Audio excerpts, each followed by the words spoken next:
할렐루야. 아멘. 주의 이름으로 모이는 여러분들을 환영하고 또 축복하고 사랑합니다.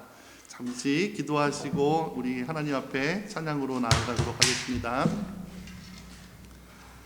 참 좋으신 하나님 감사합니다. 우리가 이렇게 함께 모여서 주님을 찬양하며 예배할 수 있음에 감사를 드립니다. 아버지, 참으로 힘든 상황 속에서 많은 교회들이 아버지 모이지 못하고 힘들어하는 여러 가지 환경들이 있지만 우리가 처음 시작하는 개청 예배로 지난주에 모이고 또한 이 시간도 주님 앞에 모일 수 있음에 감사를 드립니다. 주여, 이 처소를 주님께서 좌정하여 주셔서 안전케 하시고 우리 예배를 받아주시옵시고 또한 하나님의 귀한 말씀을 저희들의 심령에 들려주시옵소서. 주님께서 친히 임재하사 주님과 우리가 만나는 귀한 장 되게 하여 주시옵시고 주님의 이름을 부르는 자들마다 날마다 구원을 이루어가는 우리의 삶이 되게 하여 주시옵소서. 예수님의 이름으로 간절히 기도드리옵나이다. 아멘. 은혜 아니면이라는 찬양인데요, 여러분 함께 찬양하면서 우리가 하루하루 지금 살아가는 것이 주님의 은혜임을 함께 고백하도록 하겠습니다.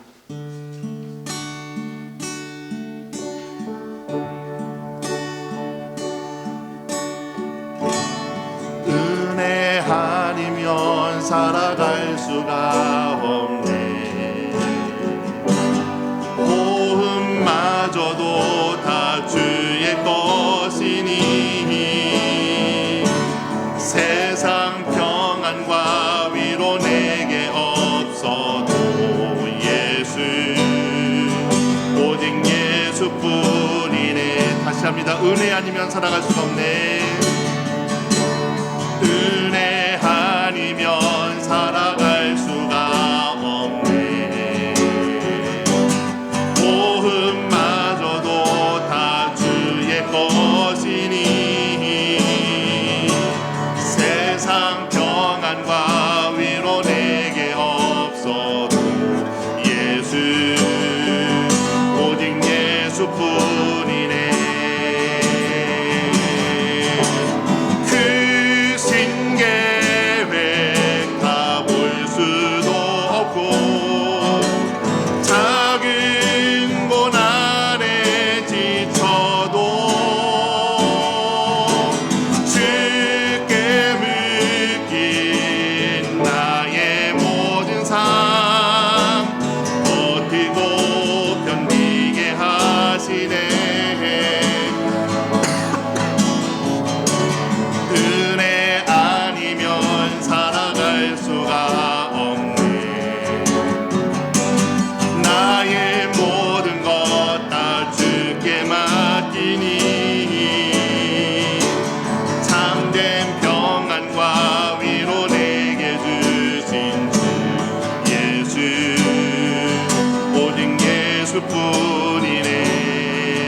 주께 묶인 나의 주신 계획 다 볼 수도 없고 작은 고난에 지쳐도 주께 묶인 나의 모든 삶 버티고 견디게 하시네.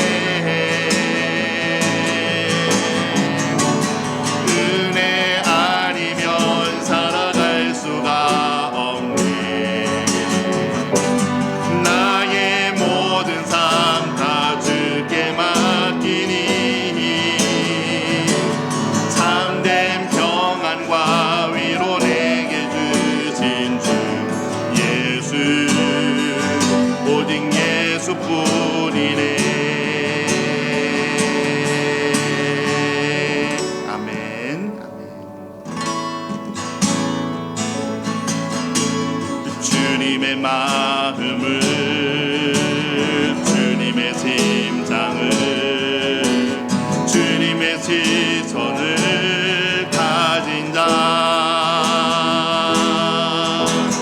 상한 갈대와 거쳐가는 등불을 외면하지 않을 자 누구인가. 주님의 눈물을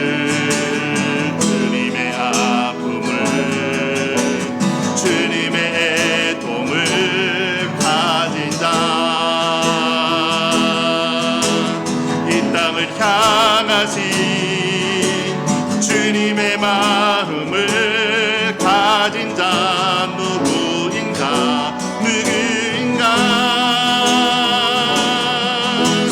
주님의 성령 부어주소서 굳은 마음 채하시고 이 땅을 향한 주의 이끌는 마음 부사 무너진 교회 회복시키고 주 오시기 예비하는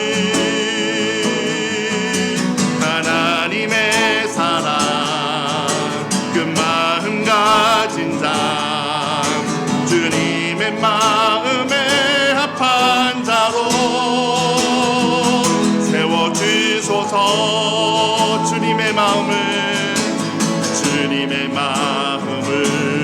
오 주님의 심장을 주님의 시선을 가진 자 상한 갈대와 꺼져가는 등불을 외면하지 않을 자 누구인가 주님의 눈물을 주님의 아픔을 주님의 도움을 받은 자 이 땅을 향하신 주님의 마음을 가진 자 누구인가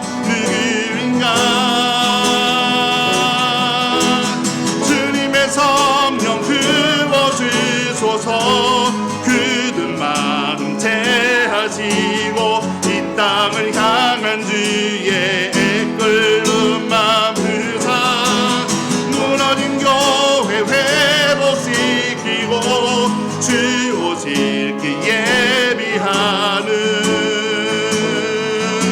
하나님의 사랑 그 마음 가진 자 주님의 마음에 합한 자로 세워주소서 주님의 성령 부어주소서 굳은 마음 채하시고 이 땅을 향한 주의 이끌는 마음 부사 무너진 교회 회복시키고 주 오시기 예비하는 하나님의 사랑 그 마음 가진 자 주님의 마음에 합한 자로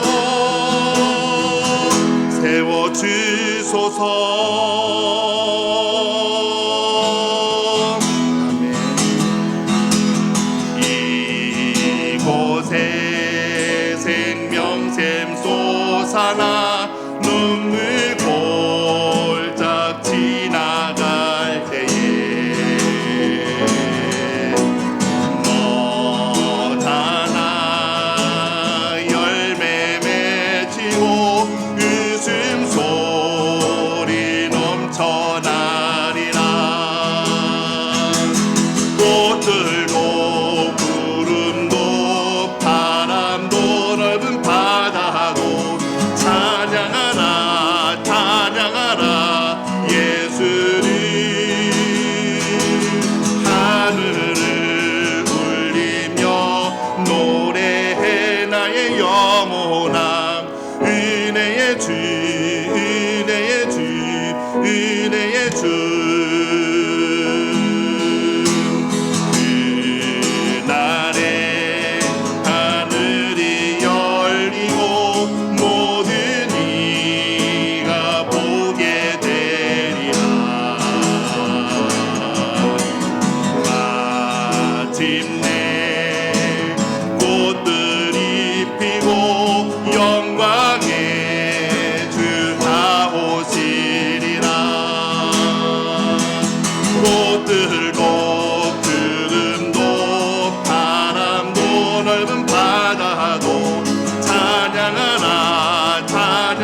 다 같이 묵도하심으로 하나님 앞에 예배 드리시겠습니다. 함께 묵도하십니다.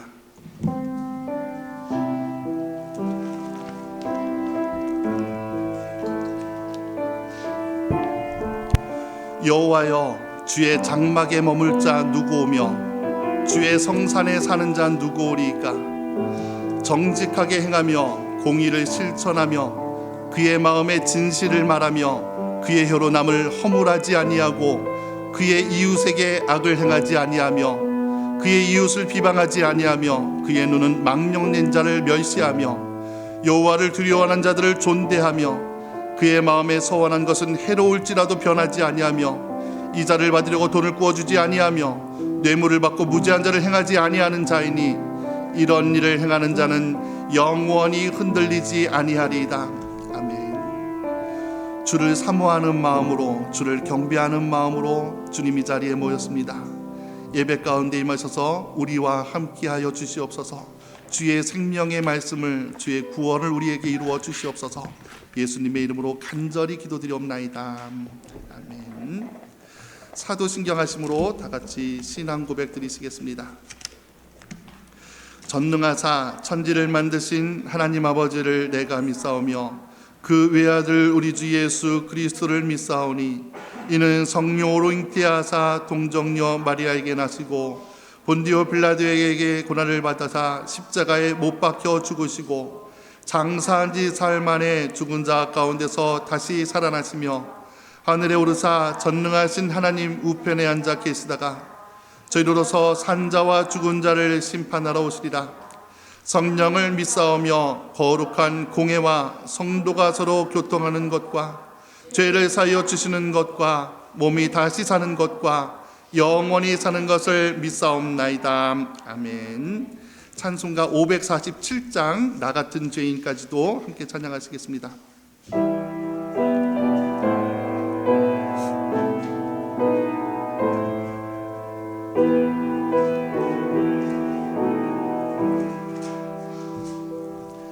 나 같은 죄인까지도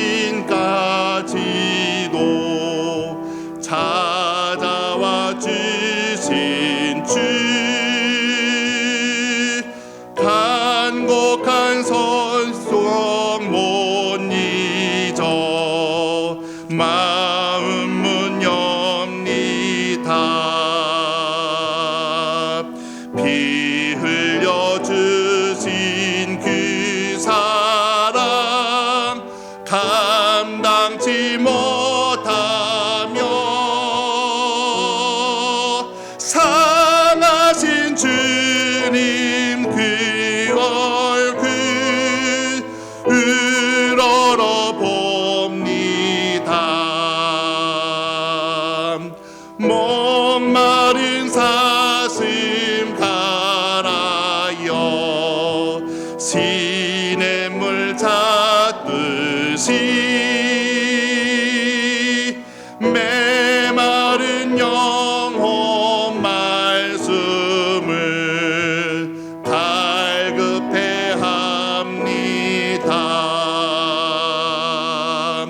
진리의 성령 오셔서 인도해 주시고 샘같이 솟는 그 말씀 넘치게 주소서. 질그릇 같은 이 몸도 깨끗게 하시고 죽으나 사나 주 위해 일하게 하소서. 영광의 주님 오실 때 부끄럼 많으나 흰 예복 입고 주님을 배웁게 하소서. 예배를 위해서 박남기 장로님 나오셔서 기도해 주십니다.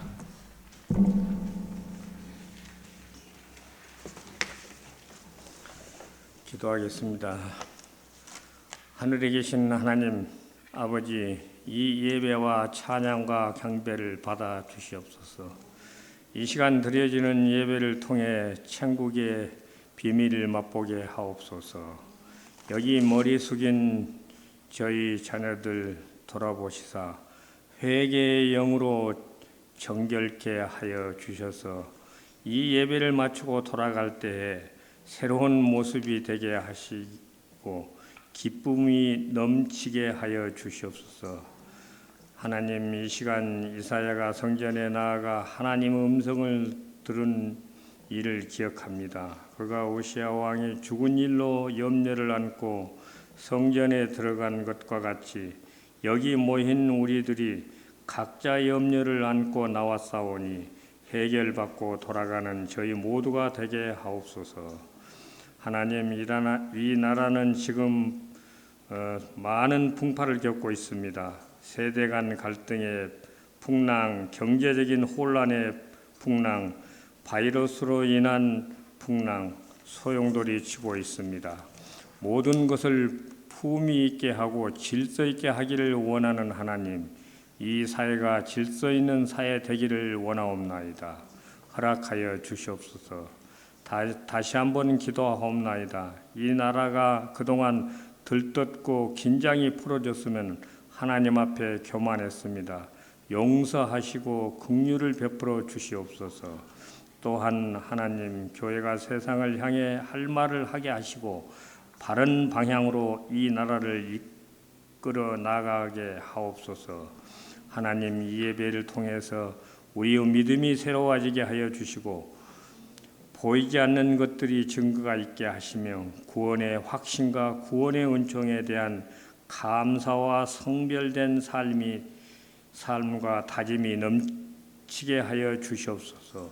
또한 헌신의 다짐도 새로워지게 하옵시며 주님의 뜻대로 살겠다는 고백이 우리 모두에게 있게 하여 주시옵소서.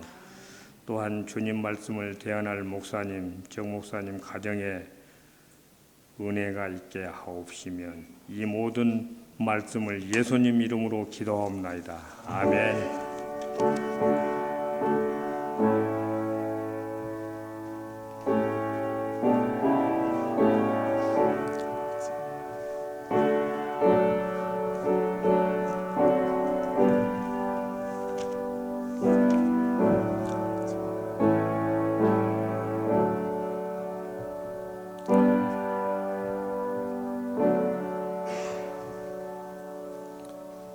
오늘 우리에게 주신 하나님의 말씀은 출애굽기 25장에서 봅니다. 출애굽기 25장 10절에서부터 16절까지 말씀, 제 성경으로는 구약성경 119페이지에 있습니다. 제가 말씀 봉독합니다. 그들은 조각목으로 궤를 짜되 길이는 2규빗반, 너비는 1규빗반, 높이는 1규빗반이 되게 하고 너는 순금으로 그것을 싸되 그 안팎을 싸고 위쪽 가장자리로 돌아가며 금태를 두르고 금고리 넷을 부어 만들어 그 네 발에 달되 이쪽에 두 고리 저쪽에 두 고리를 달며 조각목으로 채를 만들어 금으로 싸고 그 채를 궤 양쪽 고리에 꿰어서 궤를 매게 하며 채를 궤의 고리에 꿰인 채로 두고 빼내지 말지며 내가 내게 줄 증거판을 궤 속에 둘지며. 아멘. 말씀을 위해서 또 헌금을 위해서 잠시 기도하도록 하겠습니다. 하나님 아버지, 감사합니다. 우리가 주 앞에 나올 적에 우리의 마음으로, 정성으로, 또한 삶으로, 물질로 주님 앞에 나올 수 있음에 감사를 드립니다. 우리의 모든 것이 주님께로부터 나왔사오니 주님 앞에 감사드리는 것이 우리의 모습이지 않겠습니까?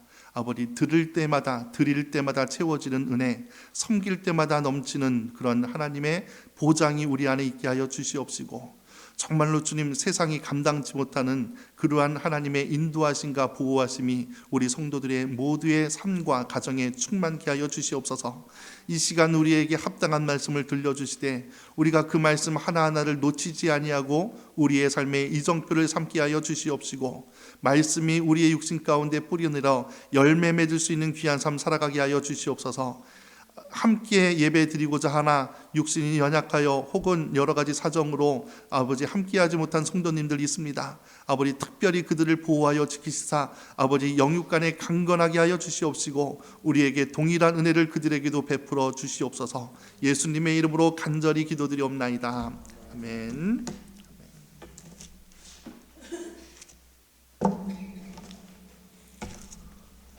지난 주간 여러분 혹시 설교가 오늘 잠시 기억나시나요?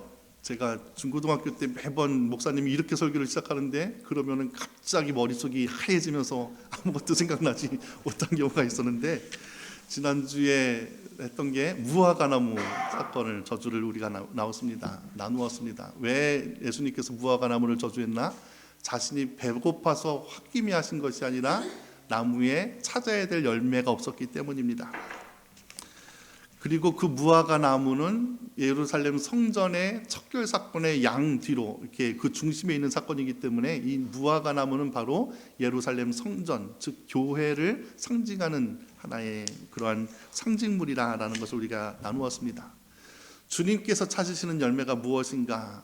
그것은요, 숫자도 아니고 어떠한 크기도 아니고, 우리가 나누었던 5가지 열매는 첫 번째 성령을 통한 우리의 인격의 열매, 그리고 빛으로 우리에게 삶으로 나타나는 삶의 행위의 열매, 그리고 우리의 입술을 통해서 드러나는 찬양의 열매, 그리고 의라는, 성경에서 항상 의는 바른 관계를 얘기하는데 의에서 나오는 화평의 열매, 그리고 마지막으로 회개에 합당한 열매다. 그래서 회개는 죄를 고백하는 데서 끝나는 것이 아니라 죄에서부터 돌이키는 삶의 변화가 동반하지 않으면 그건 참 회개가 아닙니다.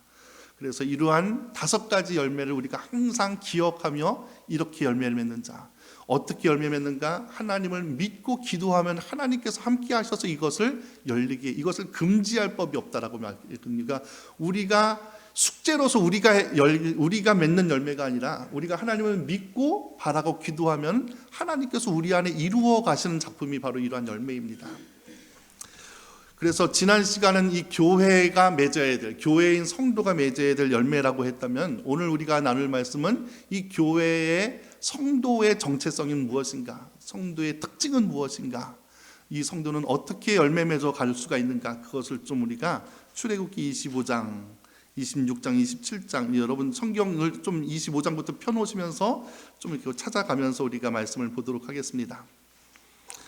그래서 오늘 우리가 중심으로 다룰 주제는 조각목이라는 것인데요, 출애굽기 25장에서부터 27장까지 조각목이라는 단어가 10번 정도 등장을 합니다. 제가 대충 세어봤는데 한 10번이 등장을 하고, 이 조각목이라는 것은 성전의 가장 중심이었던 언약궤에서부터 진설병을 노는 그 상, 그리고 널판, 기둥, 성전에 있는 모든 기구들의 중심 제로로서 사용됐던 것이 바로 이 조각목입니다. 그러면서 그 성막을 짓기 위한 구체적인 모형도가, 설계도가 25장부터 나와 있는데요, 여러분 만약에 여러분들이 어떠한 건축을 한다 그러면은 제일 먼저 어떠한 식으로 설명을 하겠습니까?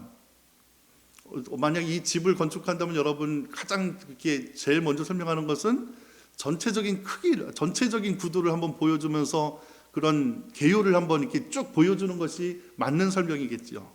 그런데 25장에 처음에 보면은 성막을 위한 예물이 다 모인 다음에 무엇부터 설명하냐면 성전을 짓기 위한 첫 번째 설명으로 언약궤에 대한 설명을 가장 먼저 합니다. 그리고 이 언약궤에서부터 시작해서 진설병을 두는 상, 등잔대, 성막, 널판 하면서 우리 같으면 넓은 데서부터 조금적으로 설명을 할 텐데, 이 성경의 설명 방식은 성전의 성막의 가장 중심부에 있는 이 언약궤에서부터 시작해서 점점 바깥으로 설명을 합니다. 왜냐하면 언약궤야말로 성막의, 성전의 중심이요 핵심이요, 그것이 바로 가장 근원이 되는 모습이기 때문입니다. 그러면서 이 조각목은요, 언약궤의 중심 재료였을 뿐만 아니라 진설병을 두는 상, 성막의 널판, 기둥, 제단 등 성막의 거의 모든 분야에 빠짐없이 등장하는 주요 재료입니다. 그 조각목이 뭔가, 이거 그냥 막대기인가 이렇게 하는데요. 이거 영어 성경을 옆에서 살짝 보면은 영어 성경은 이것을 아카시아 우드, 이렇게 아카시아 나무라고 표적하고 있는데, 특별히 원어 성경과 킹제임스 버전 성경에는 이거를 아카시아 나무라고 하지 않고 시띠나무라고 이렇게 번역을 합니다. 시띠나무. 이 두 가지 시띠나무와 아카시아 나무는 종은 같은 것인데요. 일반적인 아카시아 나무는 잎도 넓고 또 꽃이 있어서 달콤한 향이 나지 않습니까? 예전에 우리나라에 아카시아껌 하면은 그 생각나는 향이 있잖아요. 그런데 시띠나무는요, 이 아카시아 나무가 사막에서 자라기 때문에 그 모자란 수분을 그게 유지하기 위해서 꽃이 열리지 않고요, 잎사귀도 없습니다. 그래서 가지가 앙상하게 남으면서 잎사귀 대신에 꽃 대신에 무엇이 열리냐면 가시가 가득하게 되는 것이 시띠나무입니다. 그러니까 아카시아와 나무와 시띠나무의 차이가, 아카시아 나무는 일반적으로 물이 풍성한 지역에서 기후가 좋은 데서 자라나는 잎이 크고 꽃이 나는 그런 나무라면, 시띠나무는 꽃도 안 열리고 잎도 없고 그냥 가지 위에 그러한 앙상한 가시들만 채워진 나무가 바로 시띠나무입니다. 여러분들 그 라스베가스를 간다거나 유타주를 여행할 때 보면은 쭉 사막 펼쳐진 데서 아주 그냥 그냥 가지만 남아 있는 그런 가시나무들이 있잖아요. 그것이 바로 십집나무입니다. 십집나무라고 생각하면 되지요. 그래서 건축 재료로서 이 십집나무는요, 아무런 쓸모가 없습니다. 그래서 성경에서 성막을 짓는 데 외에는 거의 조각목이라는 십집나무가 등장하지 않습니다. 나무도 이렇게 무슨 기둥이 딱 있어야 되는데 나무 기둥도 이렇게 두껍지 못할 뿐더러 가지도 다 가시로 되어 있기 때문에 건축 재료로서는 거의 쓸모 가치가 없는 것이죠. 그런데 하나님께서는 이 성막을 지을 적에 조각목이라고 뚜렷하게 이것을 이름하면서, 명칭을 이름하면서 언약궤, 진설병을 두는 상, 그리고 그런 성전의 기둥, 그리고 널판, 모든 것을 할 적에 특별히 조각목을 쓰도록 명령을 하셨습니다. 하나님이 모세에게 주신 명령이기 때문에 이것은 율법과도 같은 명령으로서 반드시 지켜야만 되는 것이죠. 당시에 가장 좋은 목재나무는 백향목이라고 부르는 것인데요, 그것은 아주 높은 산지 지역에서 오는 튼튼한 나무인데, 그렇기 때문에 다윗궁을 지을 때도 조각목 대신에 이 백향목을 짓고, 솔로몬이 지은 예루살렘 성전에서도 백향목을 많이 짓지만 그 솔로몬이 지었던 예루살렘 성전에서도 언약궤만큼은 이 조각목을 반드시 쓰도록, 그래서 조각목으로 사용하는 것이 바로 이스라엘의 성전이요 성막입니다. 왜 하나님께서 조각목만을 쓰도록 하셨는가? 사막이니까, 이들이 광야에서 40년 살았기 때문에 흔히 구할 수 있는 나무가 조각목밖에 없었기 때문에 하나님께서 이렇게 명하셨을까? 그것을 율법으로 정하셨을까? 아니요, 하나님이라면요, 하실 수 있다면 하늘에서 만나를 내리듯이 어떻게든 좋은 나무를 공급해서도 성막을 지을 수 있을 텐데, 하필이면 이 조각목으로만 이것을 지어라 라고 구체적으로 말씀을 해주시는 것입니다. 그래서 여러분, 한동안 이 성막에 대한 연구가 굉장히 그 성서 연구의 중심이 되면서 성막에 있는 하나하나가 어떠한 특별한 의미, 특별히 그리스도의 십자가와 부활을 예표하는 그러한 상징들이 모여진 성막인 것을 알게 되면서 하나하나가 연구가 되기 시작했는데요, 특별히 어떤 학자들이 이 조각목을 연구하면서 굉장히 많은 은혜를 받았습니다. 저도 그 연구의 내용을 보면서 굉장한 은혜를 받았습니다. 그래서 오늘은 그 얘기를 좀 하려고 합니다. 그래서 그 학자가 연구한 조각목의 특징을 몇 가지만 좀 살펴보면요, 첫 번째는 조각목은 가시가 많습니다. 가시가 많기 때문에 바람이 불면 가시끼리 부딪히는 소리가 굉장히 요란하게 들린다고 합니다. 특별히 바람이 불고 고요한 밤에는 그 소리가 더 시끄럽게 들립니다. 우리나라 그 가요 중에도 가시나무라는 그 가요가 있잖아요. 그것이 시인과 춘장이라는 그런 듀엣을 불렀는데, 그 하덕규 씨인가요? 그분이 지금 목사님이시죠. 그 가시나무의 그 찬양 가사도, 그 노래 가사도 어떻게 보면 이 조각목을 얘기하지 않았다 싶을 정도로 굉장히 성서적인 그러한 가사가 바로 가시나무라는 노래의 가사입니다. 그러면서요, 이 두 번째 특징은요, 이 사막에서 자란 나무이기 때문에 수분이 부족해서 나뭇가지가 바짝 말라 있습니다.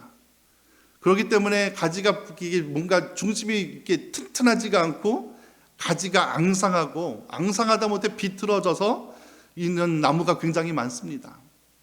가시가 많은 것도 모자란 수분으로 살아남기 위한 그들의 몸부림이라고 얘기를 합니다.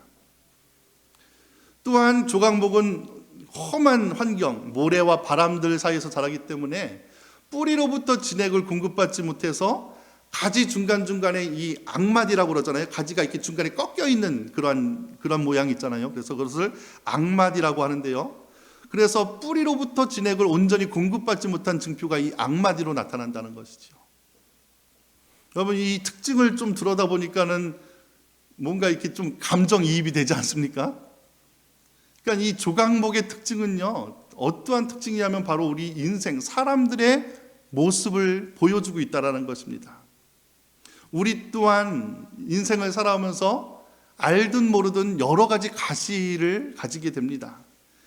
그 가시는요, 우리가 평안할 때도 문제지만 특별히 우리 인생에 바람이 불고 밤이 오면은요, 이 가시가 얼마나 소리를 내는지 모릅니다. 그래서 남한테 상처를 주기도 하고요, 때로는 나 자신한테 상처를 입히면서 이렇게 소리를 내는 것이 바로 우리 인생이지 않습니까? 그렇기 때문에 예수를 믿고 거듭난 자라 할지라도요, 이 가시 같은 근성이 남아있기 때문에 교회에서도 가정에서도 직장에서도 얼마나 우리가 모나게 찔러대며 또 찔림을 당하는지 모릅니다. 항상 우리는 이 가시 가운데서 살아갑니다. 두 번째로 수분이 바짝 말라 있다는 것은요, 여러분, 우리가 신앙생활하면서 수분이 마른다는 것은 뭡니까? 은혜가 말랐다는 것이죠. 은혜가 말랐다는 것. 여러분, 세상은요, 예수 믿지 않으면요, 세상은 이러한 영적인 갈증으로 목마른 곳이 바로 세상입니다. 여러분, 아무리 돈을 많이 가져도요, 권력을 가지고 지식을 가져도, 건강을 가져도 여러분, 사람들이 그것으로 만족하지 못합니다. 가지면 가질수록 더 가져오고 싶어 하지, 가지면 가질수록 우리를 목마르게 하는 것이 세상의 모습입니다. 왜냐하면 영적인 만족이 없기 때문입니다. 우리 인간은요, 성경에서 보면 영, 혼, 육으로 이루어졌다고 하죠. 육은 우리가 물질로서 채울 수가 있어요. 밥이라든지 그러한 것으로 우리가 채울 수가 있습니다. 혼은요, 정서로 채우죠. 흔히 사랑이라고 하는 정서로 보살핌으로 채울 수가 있습니다. 그런데 영과 육은요, 동물들도 다 있는 것이지만 우리 사람한테만 있는 것이 뭐라고 합니까? 영이지 않습니까? 영은요, 영원한 거예요. 영원한 것이기 때문에 유한한 것으로는 채울 수가 없습니다. 우리의 영만큼은 영원한 것을 통해서 채워야 되죠. 그렇기 때문에 우리의 영을 채울 수 있는 것은 영원하신 하나님의 말씀, 그리스도의 사랑밖에 없는 것입니다. 근데 사람들은 그 영적인 갈급함을 자꾸 물질로 채우기 때문에 자꾸 거기에 집착하게 되지만 거기에 대해서 만족이 없기 때문에 더 갈증으로 목마른 것이 예수 믿지 못하는 사람들의 모습입니다.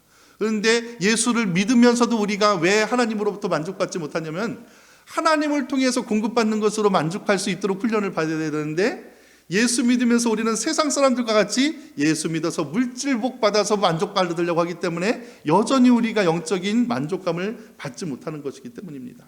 그래서 우리 예수 믿는 사람들은 항상 명심해야 될 것이, 사람은 영, 혼, 육이 있지만 육은 물질로서 채울 수 있고 혼은 정서로서 채울 수 있지만 우리의 영만큼은 반드시 하나님의 말씀으로밖에 채울 수 없다, 하나님의 사랑으로밖에 채울 수 없다는 것을 늘 인식하고 있어야 됩니다. 그래서 내가 영적인 갈증이 있다, 목마르다 하면은 하나님의 말씀이 떨어졌구나, 은혜가 지금 말랐구나, 하나님 나에게 은혜 주세요, 자꾸 이렇게 기도할 수 있는 성도들이 되어야 된다는 것이죠. 세 번째로 앙마디가 많아 진액이 공급되지 못한다는 것은 뭡니까? 우리 안에도요, 이 하나님의 은혜가 자꾸 채워져서 우리의 삶이 평탄하게 가야 되는데요, 하나님의 말씀이 이렇게 열매 맺지 못하도록 하는 흔히들 말하는 쓴뿌리, 우리 안에 있는 그러한 가시 같은 그 쓴뿌리 때문에 하나님의 말씀이 온전히 자라나지 못한다는 것입니다. 하나님이 주시는 은혜에서 우리는 스스로 고립되고 있음을 보여줍니다. 하나님 말씀에도요, 의심이 많은 성품 때문에 잘 받아들여지지 못합니다.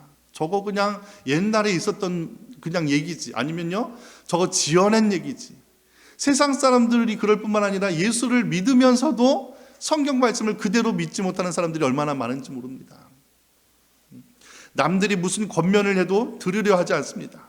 아무리 말씀을 전해주려 해도요, 세상에서 너무 많이 얻어맞고 속아서 그런지 교회에 와서도 아유 저게 저럴 수가 있어,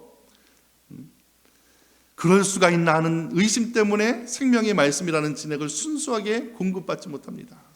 예수님도요, 그분의 제자들에게 왜 의심하느냐, 왜 두려워하느냐, 왜 믿음이 없느냐라고 끊임없이 제자들에게 질문하지 않습니까? 우리 심령이 얼마나 완악한지 모릅니다. 물론 믿지 못하게 만든 교회나 목사, 성도들의 책임도 있지만, 여러분 구약에서도요, 모세가 아무리 백성들을 인도하려고 해도 모세를 믿지 못하지요. 다윗도 믿지 못합니다. 아니요, 하나님이 신 예수 그리스도께서 사역을 해도 예수의 말도 믿지 못합니다. 그러니까 우리의 근본적인 구조가 믿지 못하게 하는 이 악마디가 가득 차 있다는 것을 우리가 알아야 된다는 것이죠. 이 완악함이 악마디처럼 하나님의 사랑에서 나를 지금 고립시키고 있다는 것입니다. 그런데 은혜는요, 조각모처럼 이렇게 남에게 계속 상처 주고 시비하며 찔러대는 근성이 있는 우리를 하나님이 바로 그 존재를 부르셔서 교회의 제목으로 삼으셨다는 것입니다.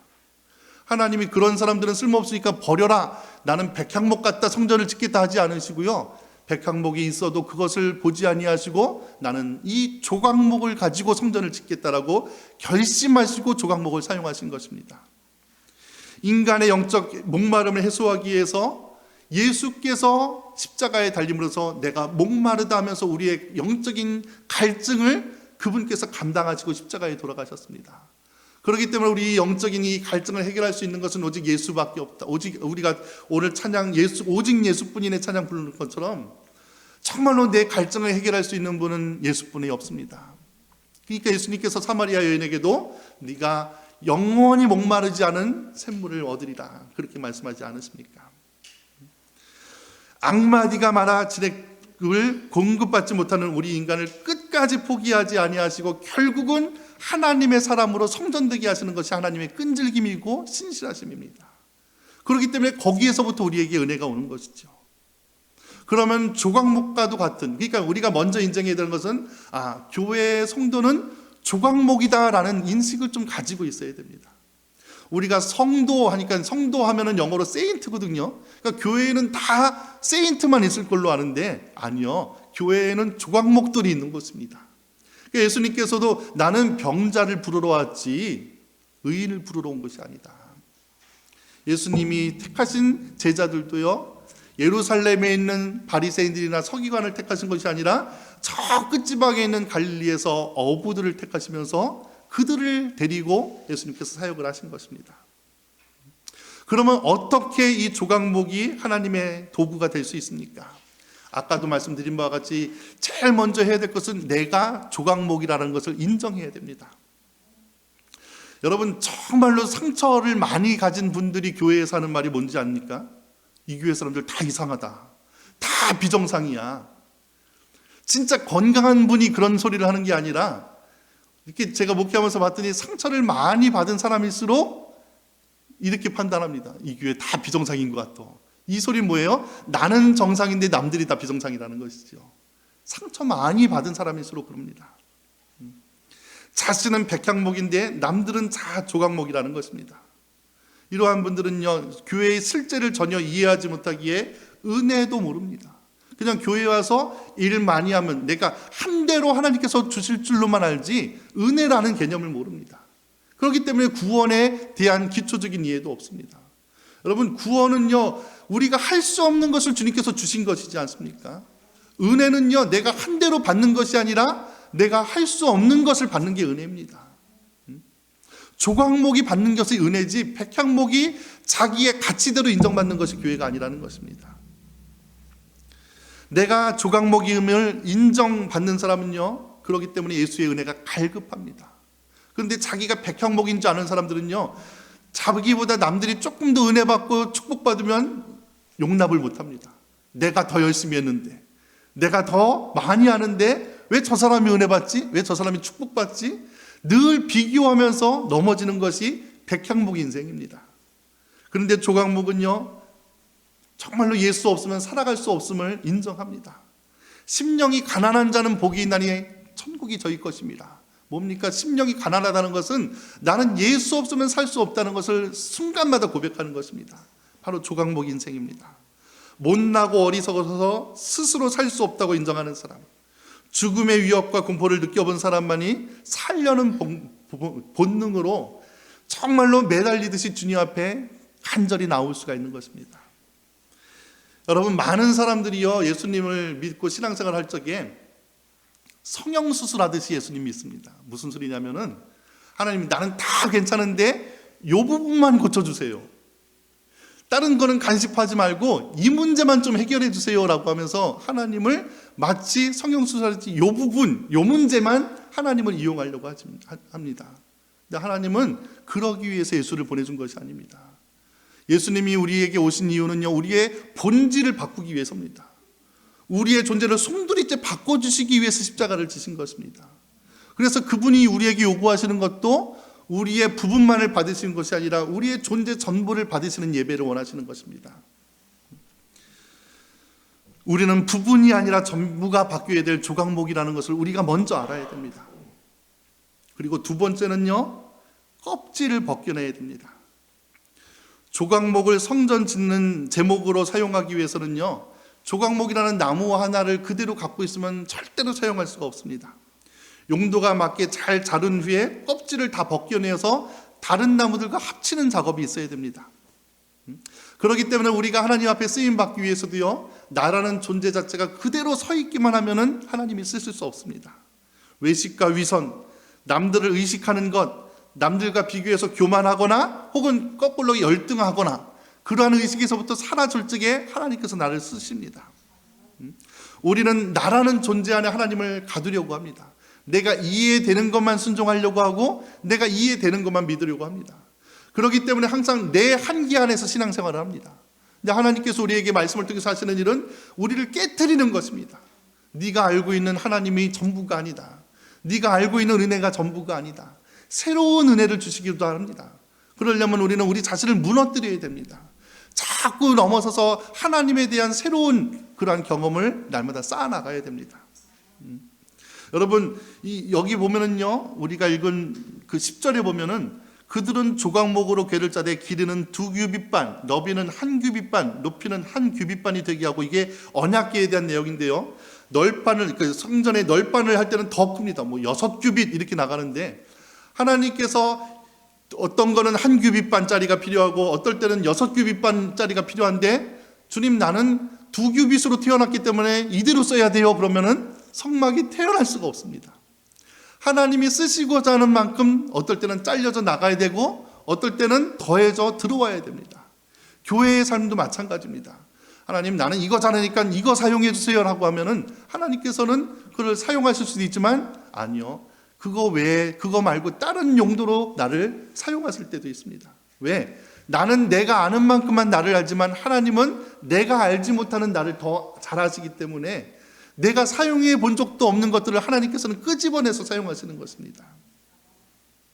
모세도요, 기드온도요, 하나님께서 부르실 적에 나 못합니다, 보낼 만한 자를 보내소서, 죽어도 못합니다 이렇게 얘기했지만 하나님께서 그러한 자들을 이스라엘의 리더로 세우시고 그리고 용사로, 큰 용사로 세우십니다. 그렇기 때문에 하나님께 나를 맡길 적에 우리는 우리 자신의 그릇을 깨뜨려서 진정한 나의 모습을 발견할 수가 있는 것입니다. 목사인 저도요, 기도하다가 본문을 받고 설교를 준비할 적에요, 두려움이 앞설 때가 얼마나 많았는지 모릅니다. 이 말씀하면 분명히 어떤 성도님이 걸려 넘어질 텐데, 이 말씀 하면은 저 성도님이 상처받을 텐데, 이러한 생각으로 설교를 쓰다가, 원고를 쓰다가 몇 번 고친 적이 얼마나 많은지 모릅니다. 그런데 여러분, 그거를 하다 보니까 이 말씀 빼고 저 말씀 빼고 하다 보니까 이러면은 하나님의 의도가 어떻게 전달되는가, 그러면서 회개 기도한 적이 많습니다. 그러면서 하나님께 기도한 것이 쓰시는 분이 하나님이신데 말씀하라 하신 것이 하나님이신데 이걸 내가 왜 걱정하나. 나는 순종할 뿐이지 내가 이것을 빼면 나는 하나님의 종이 아니지. 그러면서 다시금 고치고 다시금 선포하게 될 때가 많았습니다. 그분만 배경 삼고 담대하게 나가면요, 내가 했던 모든 두려움이 사라지고 그분께서 일하시는 것을 보게 됩니다. 우리는 하나님의 일을 하는 대언자지 하나님 역할을 하는 자가 아닙니다. 그래서 하나님이 하라 하신 것만 하면은 하나님께서 책임지시는 것이죠. 두 번째는요, 이건 말씀을 좀 찾아볼게요. 25장 11절 12절을 보면요, 너는 순금으로 그것을 싸되 그 안팎으로 싸고 위쪽 가장자리로 돌아가며 금태를 두르고 금고리 넷을 부어 그 네 발에 달되, 이렇게 하죠. 이게 하나의 패턴입니다. 한 장 넘기셔서요, 25장 23절을 한번 보면은요, 23절을 보면 진설병을 두는 상을 얘기하는데, 너는 조각목으로 상을 만들되 길이는 2규빗 너비는 1규빗, 이렇게 쭉 얘기하다가 24절에 보면은 순금으로 싸고 주위에 금태를 두르고, 26절에 보면 또 그것을 위하여 금고리 넷을 만들어라, 이렇게 얘기하죠. 이게 또 어디로 가면은 26장 26절로 또 가볼게요. 26장 26절. 너는 조각목으로 띠를 만들지니 성막 이쪽 널판을 위하여 5개요 하면서 쭉 넘어가서 29절을 보면은 그 널판들을 금으로 싸고 그 널판들의 띠를 꿰 금고리를 만들고 그 띠를 금으로 싸라.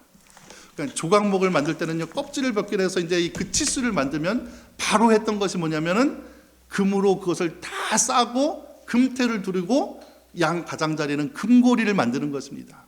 모든 이 조각목을 사용하는 것만 똑같은 패턴으로 가지요. 금태를 두르고 금고리를 걸어야 된다는 것이 무슨 뜻일까? 여러분, 왜 이것을 하냐면요, 우리가 그냥 그 조각목이라는 목재를 보면은 이게 비틀림도 심하고 변형도 심하기 때문에 아무리 치수에 맞게 잘랐어도 그 바깥을 금으로 싸지 않으면 금방 변형되어 버립니다. 그러니까 변형되기 전에 금으로 싸고 금태를 두르고 그리고 금고리를 달아서 다른 나무들과 잇는 것이죠. 그런데 이것의 신앙적인 영적인 해석은 무엇입니까? 순금으로 싸라는 것은 뭡니까? 바로 믿음 가운데, 믿음 안에 있으라는 것입니다. 예수 안에 있으라는 것이죠. 믿음 안에 거하라는 것입니다. 주님이 내 안에, 내가 예수 안에 있을 때 우리는 내가 변형되지 아니하고 하나님이 쓰시기에 합당한 그러한 일꾼이 될 수가 있는 것입니다. 그래서 우리가 교회의 성도로서 내가 조각목이고 연약하지만 교회 일을 하거나 우리가 그리스도인으로 살아갈 적에 내 모습을 가지고 살아가는 것이 아니라 무슨 모습을 가지고 사는 것입니까? 예수 닮기 위해서. 주님이시라면 어떻게 할까? 주님, 나에게 믿음 주세요. 주님 뜻대로 살기 원합니다. 이 고백을 가지고 성실하게 살아가는 것입니다. 그럴 적에 우리가 우리의 가시가 남을 찌르지 아니하고 예수의 보혈로서 우리를 보호해 주시고, 그리고 우리를 통해서 화평한 그러한, 우리가 지난 시간에 얘기했던 5가지 열매를 맺을 수 있는 자로 하나님께서 우리를 만들어 가시는 것입니다. 그리고 그 금고리를 둘르라는 것은요, 우리가 주의 멍에를 맨다 이란 얘기도 하지만 4가지 고리를 맨다는 것은 우리가 서로 단독으로 일하지 말고 서로 연결되어 일하라, 합심해서 일해라, 협력하여 일하라, 그런 의미겠죠. 주님이 나와 함께하지 않으면 교회에서 조그마한 일을 당해도 금세 우리는 상처 입고 나 이 교회 안 갈래, 나 이제 예배 안 드려, 그렇게 나올 수밖에 없는 존재가 바로 우리입니다. 그런데 조각목을 금으로 싼 것처럼 우리도 금 같은 믿음으로 우리의 조각목 같은 심령을 싸서 예수 안에 있어야 됩니다. 그리고 예수 부활 후에 우리에게 주신 사명이 서로 사랑하는 가운데 협력하라는 것이죠. 그렇기 때문에 세상에 같았으면 내가 마음이 안 맞으면 그냥 안 보면 되고, 저 사람이랑 일 안 하면 되고 외면하면 되지만요, 교회에서는 그러면 안 되잖아요. 안 맞아도 같이 일하고, 그리고 협력하고. 주님께서 제자들을 전도 내보냈을 때 둘씩 혹은 셋씩 짝지어 보냈다라고 했죠. 12명의 제자들이 다 친했던 것이 아닙니다. 우리 같으면요, 둘씩 짝지어 보낼 적에 은근히 찾아가서 주님, 나는 저 사람이랑은 안 하고 쟤랑 붙여주세요, 그랬겠지 않겠습니까? 근데 주님은 그것을 통해서 훈련시키신 것이죠.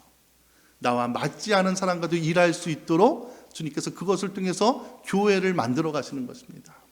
그래서 교회는요, 나랑 마음이 맞는 사람들과만 일하는 것이 아니라 맞지 않은 사람과 일하면서 내 가시도 무뎌지고 그 사람의 가시도 무뎌지면서 우리가 정말로 하나의 금태두른 조각목으로서 성전 기둥 역할을 할 수가 있는 것입니다. 여러분, 구약의 교회는요, 레위인, 제사장, 그리고 왕이 중심된 교회였습니다. 레위인, 제사장, 왕은요, 세습되는 직분이었고 폐쇄적이었으며 구별된 존재였습니다. 근데 예수께서 십자가를 지심으로 신약의 교회는요, 어떠한 사람들이 지도자가 됩니까? 갈릴리 어부들이 사도가 돼서 가장 우두머리 역할을 합니다. 마가다락방에서 성령 받은 사람들이 교회의 지도자들이 됩니다. 그들 중에는요, 세리도 있었지요, 병자도 있었지요, 그리고 이방인들도 있었고요, 나중에 가서는요, 그리고 여인들도 많았습니다. 구약에서는 예배당에 들어올 수조차도 없었던 사람들이 신약의 교회에서는 성령으로 말미암아 지도자 역할을 했습니다. 어떻게 그랬습니까? 조각목과도 같은 그들을 주님께서 성령으로 금태 입혀서, 그리고 서로 연합하게 함으로써 구약의 교회를 넘어서는 그리스도 중심의 교회가 될 수가 있었던 것입니다. 그렇기 때문에 오늘 결론으로 성도된 우리는 내가 조각목이든 서로 조각목 같은 사람들이 모여있는 것이 교회라는 것을 늘 인식하고 있어야 됩니다. 그렇기 때문에 하나님은 이 조각목 같은 인생들을 부르셨다. 그렇기 때문에 때로 나도 찔리고 내가 또 찌르기도 하고, 그래서 상처나고 쓴뿌리가 보이고 악마디 같은 근성을 경험해도 여러분, 그것을 이상하다고 여기면 안 됩니다. 때로 저를 보면서도 실망할 수 있고요, 서로 믿었던 성도님한테 실망하는 경우도 있을 것입니다. 근데 그럴 적에 이 말씀을 반드시 기억해 주시기 바랍니다. 맞아, 우리는 조각목이지. 그런데 조각목 같은 우리를 부르셔서 하나님이 주님 닮도록 만들어 가시는 거야. 그리고 내 안에 어떠한 상처들이 막 드러나거나 내 안에 어떠한 말라 비틀어진 악마디가 생겨나가면은요, 그때마다 우리는 늘 생각해야 되는 것이 내가 지금 은혜가 공급되지 못하고 있구나. 내가 금태가 지금 나를 싸매지 못하고 있구나. 하나님, 내가 나를 믿음 가운데 주님 위에 나를 거두어 주셔서 내가 조각목 그대로 살아가지 않도록 도와주세요. 정말로 주님, 나를 금태 두른 조각목 되게 해주세요. 하나님, 나를 믿음 가운데 거하게 하여 주시옵소서. 그렇게 간절히 기도할 수 있는 우리 트레이스 제일교회 성도님들 되시기를 주의 이름으로 부탁을 드립니다. 그래서 교회가 왜 그러냐, 성도가 왜 그러냐, 여러분, 그런 소리는 바깥에서 들을지언정 우리끼리는 그런 말 하지 말아야 됩니다.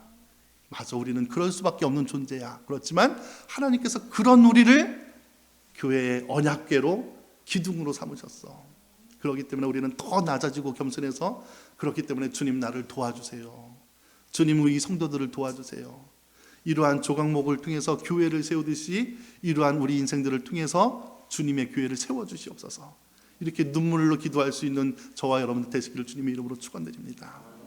그리고 조각목 같은 나를 구원하신 주님의 은혜를 바라보면서 나도 껍질을 벗기듯이 날마다 나를 벗겨내야 됩니다. 하나님, 내 죄를 벗겨주시고 내 옛 습관을 벗겨주시고 하나님, 내 위선을 벗겨주시고 주님을 진실하게 바라볼 수 있도록 도와주세요. 그리고 정말로 교만하지 말아야 됩니다. 믿음의 태를, 성령의 태를, 그리고 그 위에 성도의 사랑과 연합을 위해서 힘써 놔야 됩니다. 홀로 신앙생활하지 말고 연합된 신앙생활. 그래서 어떻게 우리가 화평케 할 수가 있을까? 연합할 수 있을까? 주님은 조각목 같은 우리를 중심에 둔 교회를 세우셨습니다. 그것이 주님의 뜻입니다.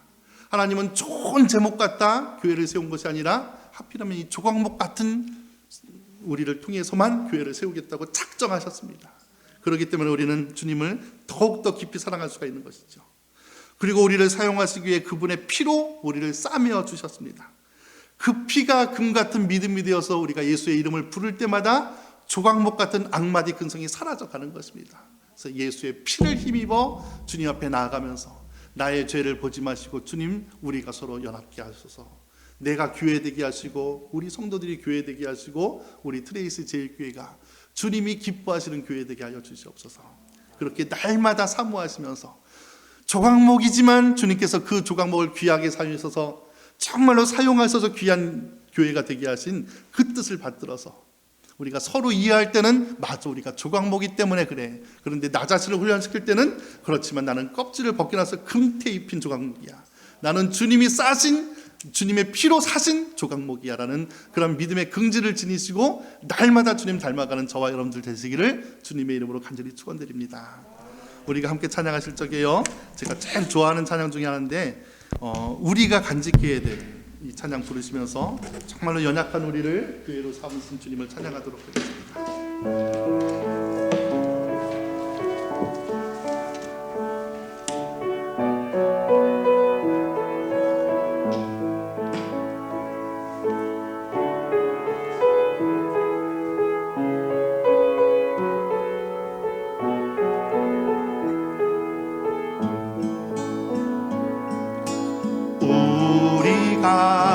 간직해야 할 소중한 것 있다면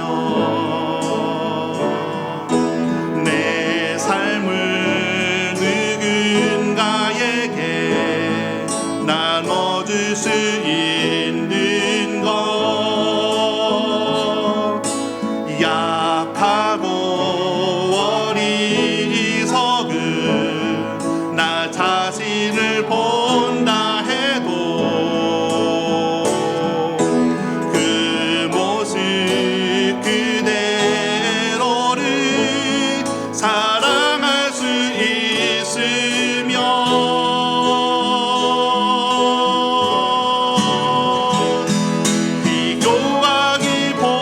비교하기보다는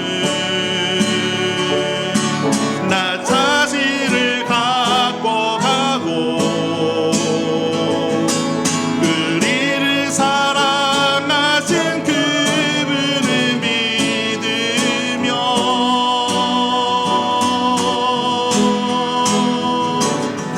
외로운 사람들 품에 안아줄 수 있도록 우리 맘속에 소중한 것을 간직하며 살아요. 약하고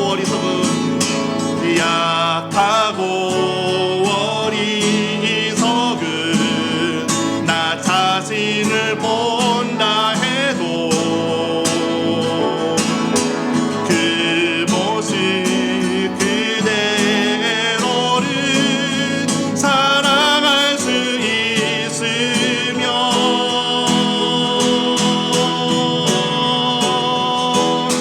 내 안에 숨겨진 큰 비밀을 발견하고 그 소중한 그만의 내 삶을 이루며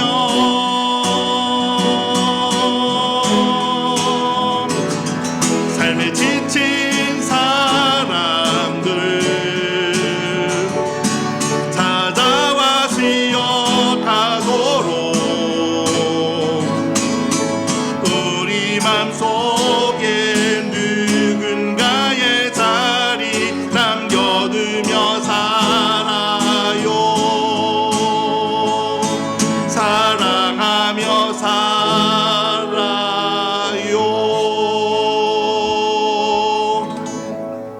잠시 한번 기도하시겠습니다. 하나님 아버지, 감사합니다. 오늘 말씀을 통해서 정말로 주님이 세우신 교회는 좋은 나무, 좋은 제목, 좋은 일꾼들을 통해서만 세우신 것이 아니라 정말로 세상에서는 사용되지 않았던, 쓸모없었던 그 조각목을 통해서만 언약궤를 만드시고 성막을 만드시고 기둥을 만드시고 널빤지를 만드셨습니다. 아버지, 정말로 조각목 같은 우리 인생을 주님 앞에 포기하시니 감사를 드립니다. 아버지, 나는 내가 온전한 존재인 줄 알았더니 말씀을 통해서 보았던 나의 모습은 가시도 많고 악마지도 많으며 수분이 공급되지 않은 은혜가 마른 존재였음을 주님 앞에 고백하지 않을 수가 없습니다. 아버지, 그러한 저희들을 아버지 택하사 금태 입혀주시고 아버지 하나님 나라의 일꾼으로 기둥으로 세우셨으니 아버지 또한 그렇게 만들어 가신다고 약속하셨사오니 그 주님의 사랑 앞에 우리 자신을 내어 던지게 하여 주시옵소서. 우리의 한계 안에서 주님을 믿는 것이 아니라 날마다 우리를 깨뜨려 하나님이 원하시는 모습으로 우리가 자라갈 수 있도록 도와주시옵시고, 특별히 우리 트레이스 제일교회 모든 성도님들이 서로 연합하고 사랑하며 화합하며 서로를 용납하고 조각목과도 같은 우리 인생을 건져주신 주님의 은혜가 나뿐만 아니라 모든 성도님들 가운데 풍성한 은혜가 되게 사랑할 수 있도록 도와주시옵소서. 예수님의 이름으로 간절히 기도드리옵나이다.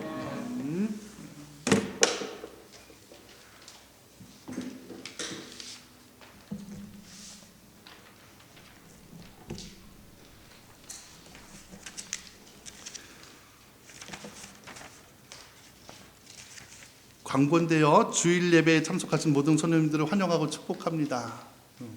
오늘 나오지 못한 우리 권사님, 집사님 가정에도 하나님 은혜가 함께할 줄로 믿습니다. 트레이스 제일교회 유튜브와 제가 또 개인적인 블로그가 있는데요. 유튜브에는 설교 동영상이 올라오고 블로그에는 제가 원고를 다시 씁니다. 그래서 설교 원고를 싣는 것은 제가 설교 앞에 좀 이렇게 깨끗해지고 이렇게 당당해지기 위해서입니다. 그래서 남의 설교 쓰는 것이 아니라 제 설교를 통해서 혹시 문제가 있다면 또 그것을 통해서 제가 점검받기도 하고 그러기 위해서 설교 원고를 꼼꼼히 그냥 올리고 있습니다. 그래서 여러분들 원고가 또 필요하신 분들은 블로그를 통해서 보시기 바랍니다. 주보에 블로그 주소가 나와 있습니다. 아침 묵상이 계속되고 있는데요. 화요일부터 토요일까지 유튜브 채널을 통해서 계속해서 업로드가 되고요. 그렇기 때문에 유튜브 채널 저희 트레이스 제일교회 구독해 주시면 새로운 것이 올라올 때마다 알림이 갈 겁니다. 그 외에도 제가 카톡방을 통해서 매일 아침 또 보내드리고 있습니다. 여호수아 강해가 계속되고 있는데 계속 우리가 말씀을 사모하시면서 가나안을 정복해가는 우리 성도님들 되시기를 바랍니다. 지난주에 등록카드를 제출하지 않으신 분들은 작성해서 제출해 주시고요. 여기 우리 주보에 보면은 교회 로고가 딱 이렇게 실렸잖아요. 그 박윤주 자매가 교회 로고를 만들어 주셨습니다. 얼마나 잘 만들어 주셨는지 제가 이 시간을 통해서 또 감사를 드립니다. 그리고 계속해서 지금 홈페이지도 제작 중에 있습니다. 여러분들 기도해 주셔서 지금 이 홈페이지는요 가장 강력한 전도 수단입니다. 그래서 우리가 홈페이지를 잘 만들어서 설교도 우리가 성도들끼리 공유하고 이 지역에 있는 믿지 않은 분들까지도 교회를 찾거나 그럴 적에 홈페이지를 통해서 전도될 수 있도록 여러분 기도해 주시기를 부탁을 드립니다. 친교 후에 오후에 잠시 전체 모임을 가져서 오늘 필요한 직원 임명을 좀 하도록 하겠습니다. 그래서 여러분들 친교 후에 전체 모임을 잠시 갖도록 하겠습니다. 섬김이 다음 주 기도, 친교 이렇게 계속 올라오는데 여러분들 이렇게 주보를 잘 참조하셔서 준비해 주시기를 부탁을 드립니다. 우리 다 같이 자리에서 일어나셔서 축복의 통로 서로 인사하고 축복하면서 교제하시고요. 그런 다음에 제가 축도함으로 예배를 폐하도록 하겠습니다.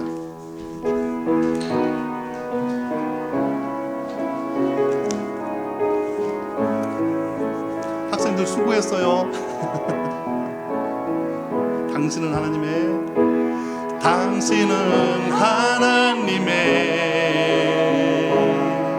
언약 안에 있는 축복의 통로, 당신을 통하여서 열방이 주께 돌아오게 되리. 한 번 더 합니다. 당신은 하나님의 언약 안에 있는, 당신은 하나님의 언약 안에 있는 축복의 통로, 당신을 통하여서 열방이 주께 예배하게 되리. 조각목 같은 우리 인생을 부르사 하나님 나라의 사람으로 하나님 나라의 일꾼 되게 하시니 감사를 드립니다. 그것을 위해서 이 땅에 오셔서 우리의 모든 죄를 지고 십자가 지신 예수 그리스도의 그 한량없는 은혜와 아들을 보내어 죽이시기까지 우리를 사랑하사 하나님 나라의 기둥으로 삼으신 하나님의 그 극진하신 사랑과 오늘도 우리 심령 가운데 역사하셔서 우리의 존재가 어떠한 존재이고 하나님이 그러한 우리를 어떻게 사랑하시는지 깨닫게 하시는 성령님의 감동감화 역사하심이 여기 모인 우리 트레이스 제일교회 모든 성도님들 머리 위에 그 가정 위에 하시는 모든 일들 위에 영원토록 함께 하시기를 간절히 축원하옵나이다.